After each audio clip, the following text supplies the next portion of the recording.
the latest military news update. This is AFP Community News, hosted by Rofh Suzon every 12 noon, Mondays to Fridays.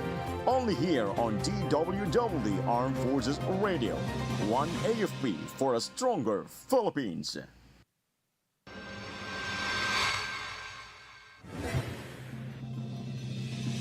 Philippine and Australian armies kick off Kasangat 2025 joint exercise in Cagayan de Oro.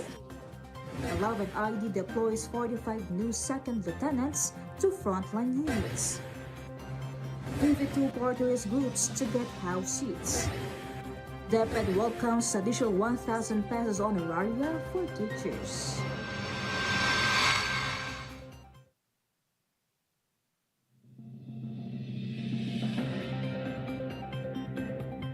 Hello to everyone as well through our troops at Camp Emilio Ginaldo in Quezon City.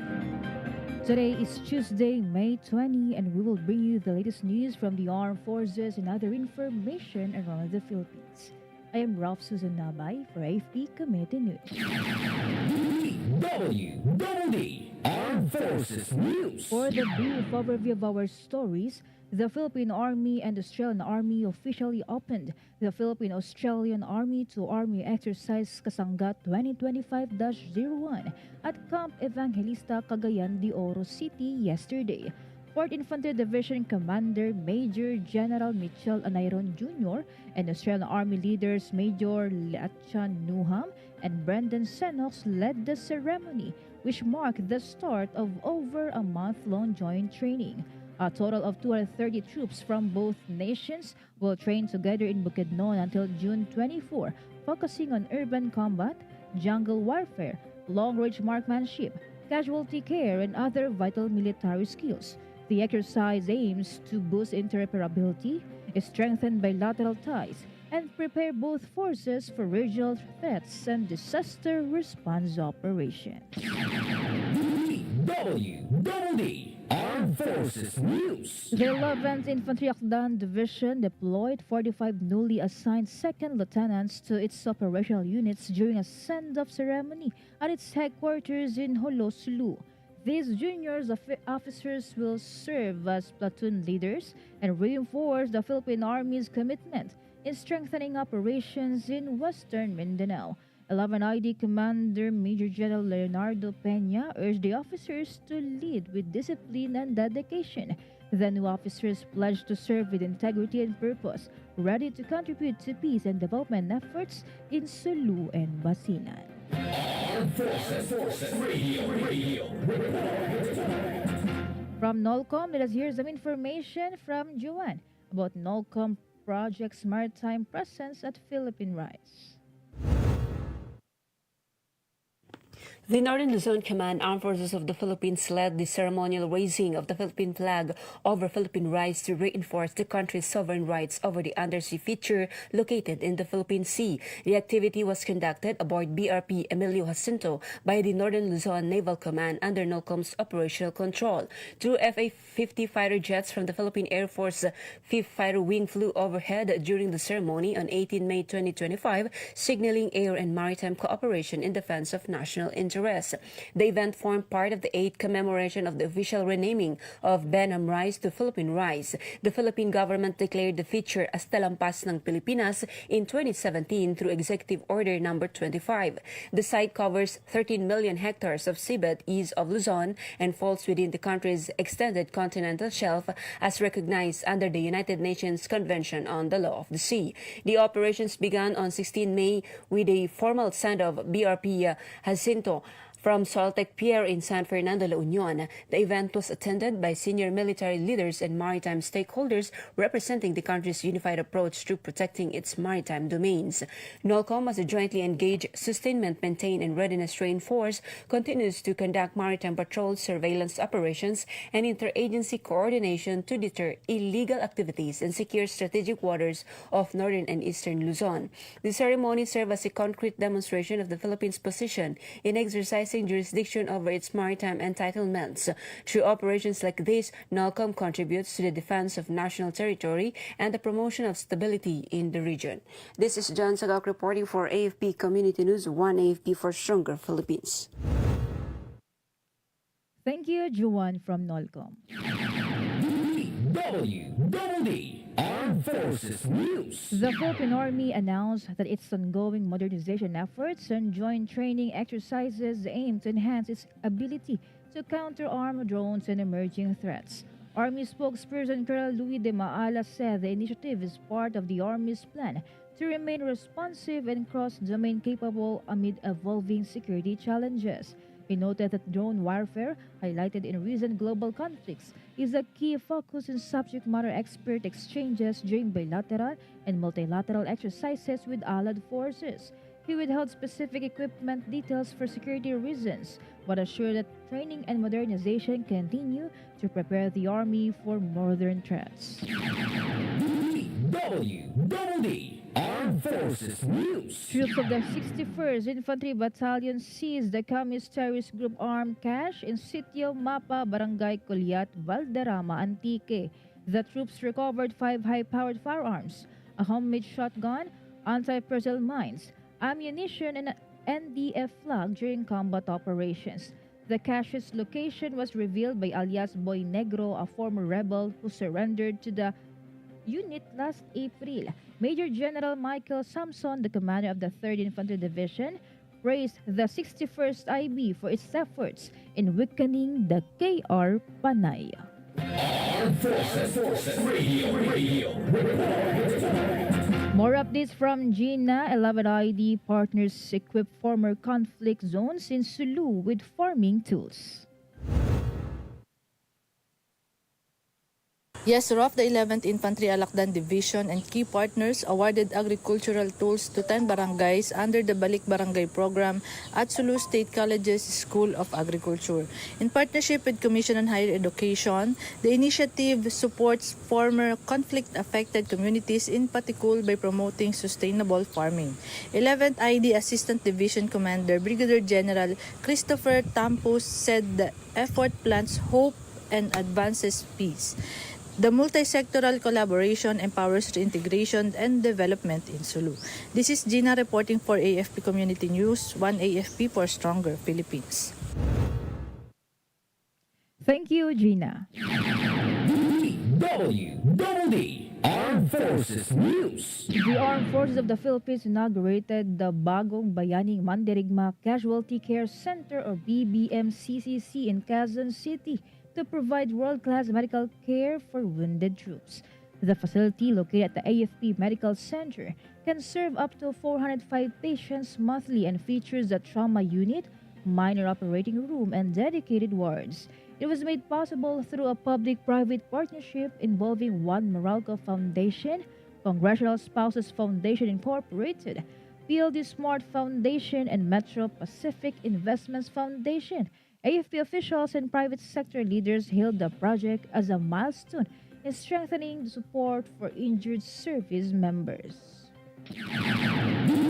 DWDD National News. For our national news, 54 out of 155 party list groups that participated in the recent midterm elections entered the winning circle following an audit conducted by the Commission on Elections. 63 sectoral seats representing 20% of the total membership of the House of Representatives will be allocated to the winning parties. But the Comelec Bank suspended the proclamation of 2 sectoral groups because of pending election cases. Comelec chairperson George Erwin Garcia announced the suspension of the proclamation of the Duterte Youth and Bagong Henerasyon party list group during the proclamation ceremony yesterday. Armed Forces Radio. On the other line, let us hear more from Spencer about AFP welcomes PMA Club Laya class of 2025 as multi-domain defenders. Indeed, Rofh, the Armed Forces of the Philippines officially welcomed the Philippine Military Academy Club Laya class of 2025. AFP recognized the readiness to defend the nation across land, air, sea, cognitive, and cyber domains. AFP Chief of Staff General Romeo S. Rauner Jr. emphasized that their training includes pioneering exercises on Pag-asa Island in the West Philippine Sea and advanced skills in artificial intelligence, drone operations, and cyber warfare. Relatedly, Rofh, he urged the new officers to lead with honor, compassion, and unwavering dedication as they face complex modern security challenges. This is Spencer reporting for AFP Community News, One AFP for a stronger Philippines. Thank you, Spencer. DWDD National News. The report will provide occasion welcomed the announcement of an additional 1,000 peso election honoraria for teachers and poll workers. This was in addition to a 2,000 peso increase in compensation for service in the 2025 midterm elections. Education Secretary Sonny Angara thanked the President Ferdinand Marcos Jr. and DBM Secretary Pangandaman for their swift action to recognize the dedication of teachers who serve as poll workers. Angara emphasized that every hour the teachers spend at their precincts, many working past midnight, is a testament to their public service. DWDD National News. The Department of Budget and Management has approved the release of 758 million pesos to cover the additional 1,000 peso honorarium for each poll worker who served during the May 12 midterm elections. DBM Secretary Amena Pangandaman said that this is on top of the previously approved 2,000 peso increase as part of the 2025 General Appropriations Act. The increase in compensation follows a directive from President Ferdinand Marcos Jr. to recognize the essential role of poll workers and teachers in ensuring the integrity of the election process. The Commission on Elections said more than 750,000 poll workers were involved in the national and local elections. DWDD Armed Forces News. From Solcom, let's hear from Jess about 202nd Infantry Brigade opens doors to degree completion through ETIAP. The 202nd Infantry and Fire Brigade conducted an information drive on the expanded tertiary education equivalency and accreditation program or ETIAP at its headquarters in Barangay West Talaongan, Cavite, Laguna. This initiative marks a significant step towards accessible education for active military personnel. Key representatives from Manuel S. Enverga University Foundation lent their expertise to guide soldiers on the path to earning their degrees while in service. 35 troops from organic and OPCON units attended on-site with additional participation from 59th and 80th Infantry Battalions and Task Force Ugnay via virtual platforms. The program reflects the brigade's commitment to transforming warriors into scholars, promoting both personal growth and professional excellence through education. This is Jess from Solcom reporting for AFP Community News, One AFP for a stronger Philippines. Thank you, Jess from Solcom. DWDD National News. For other national news, the Civil Service Commission reminded all outgoing elective officials the restrictions on human resource movements remain in effect until June 30. This follows the recent midterm elections. The CSC pointed out that any appointments made during this post-election period will be disapproved or invalidated unless specific requirements are met. The agency also warned that any appointment issued during the restricted period that does not fully comply with these conditions will be subject to disapproval or invalidation upon submission for attestation. DWDD National News. President Ferdinand Marcos Jr. has yet to bear the short list of possible candidates to succeed General Romel Francisco Marbil as Chief of the Philippine National Police. Marbil is set to wrap up his tour of duty on June 7. Among the names that have been floated as Marbil's successor are PNP Deputy Chief for Administration Lieutenant General Jose Melencio Nertates Jr., Criminal Investigation and Detection Group Director Major General Nicolas Torres III, and National Capital Region Police Office Director Brigadier General Anthony Aberin. Palace Press Officer Claire Castro said that an announcement will be made as soon as the President reaches a decision. Marbil was up for mandatory retirement last February upon reaching the age of 56, but PBBM extended his term to ensure stability during the midterm elections. Armed Forces Radio. Let us hear more updates from Cass about AFP and CHR strengthen partnership with new data sharing agreements. Yes, Rofh, the Armed Forces of the Philippines Center for Law of Armed Conflict and Commission in Human Rights formally signed a Memorandum of Understanding to reinforce their data sharing agreement. CHR Chairperson Richard Palpalato emphasized that the partnership promotes not only information exchange but also good governance, rule of law, and human dignity protection. The agreement strengthens AFP's human rights and international humanitarian law training and institutionalized data sharing on human rights violations involving AFP personnel. It also speeds up CHR clearance processing to the Management Information System monitoring outlet. This is Kat reporting for AFP Community News, one AFP for a stronger Philippines. Thank you, Cass. DWDD National News. On the other hand, the government temporarily banned the importation of poultry from Brazil amid the rise in cases of bird flu there. Agriculture Secretary Francisco Chu Laurel Jr. said this is to ensure the protection of the local poultry industry. Laurel gave assurances that poultry supply in the market is ample. He added that there may be a brief supply gap of 1 or 2 weeks because they have to change origins. But Brazil is not the only source of poultry product. DWDD National News. An infectious disease expert assured that there is no cause for alarm amid the reported increases in COVID-19 cases in countries such as Hong Kong, South Korea, and Singapore. Infectious disease expert Dr. Jen said the cases reported in other countries have not yet occurred in the country this month. Solanten explained that countries with robust disease monitoring systems are more likely to detect and report such upticks. He then stressed that the virus circulating in those areas is not a new variant, but part of the Omicron family that has already been de-escalated.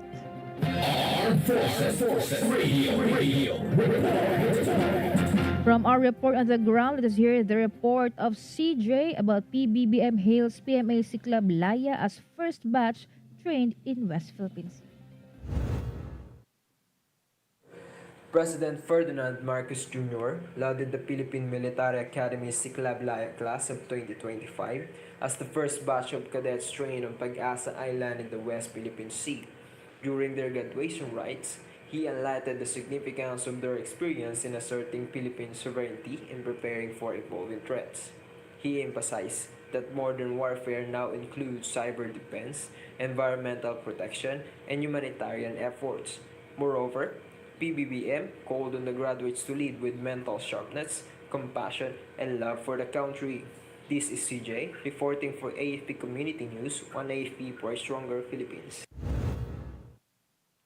Thank you, CJ. DWDD National News. The National Capital Region Police Office has reported a 46% decline in index crimes across Metro Manila. This is during the first 15 days of May 2025 compared to the same period last year. NCRPO data indicated that the number of recorded incidents dropped from 287 in 2024 to 155 this year. The decline was credited to the implementation of the ABLE, Active and Allied Policing Strategy under the leadership of Police Regional Director Major General Anthony Aberin. DWDD National News. Budget Secretary Mena Pangandaman expressed full confidence that the next Congress would enact the long-delayed Freedom of Information Bill. Pangandaman said with the steadfast support of President Ferdinand Marcos Jr., she is confident that they will soon pass an FOI law. She said that a series of roundtable discussions with the government, academia, and private sector had been conducted in a bid to advance the passage of the FOI measure in the 20th Congress. Pangandaman added that 88 local government units have enacted their own FOI ordinances, demonstrating the power of local governments in driving change in our communities. Armed Forces Radio. Some information from Norman about PBBM Hills PMAC Club Laya as first batch trained in West Philippine Sea.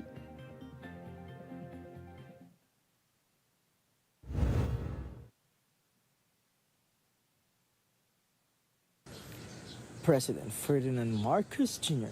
told the Philippine Military Academy Sea Club Laya class of 2025 that modern warfare now demands mental sharpness and compassion, not just physical strength. Speaking at their graduation recently at Baguio City, he said future battle includes cyber threats, environmental challenges, and crisis response. President Bongbong Marcos also praised the class for embracing new military training, including artificial intelligence and drone operations. Of the 266 graduates, 137 will join the Army, 71 the Navy, and 58 the Air Force. This is Norman reporting for AFP Community News, one AFP for a stronger Philippines. Thank you, Norman, for your report about PBBM urges PMA graduates to embrace new warfare challenges. DWDD National News. The Department of Tourism Office in Eastern Visayas will roll out a crisis management plan to support tourism as the San Juanico Bridge undergoes major repairs. DOT Regional Director Karen Tiopes said they have to assess the projected extent of the impact and ask the private sector to take the lead in gathering information on this. She added that they will collectively draft and roll out a crisis management plan or access and tourism growth disruption response plan. The temporary 3-ton weight limit on the bridge is expected to affect travel costs and visitor numbers. DWDD Armed Forces News. And that's all for today's broadcast. And thank you for joining us, especially to our audience in our Facebook page, AFP Radio DWDD.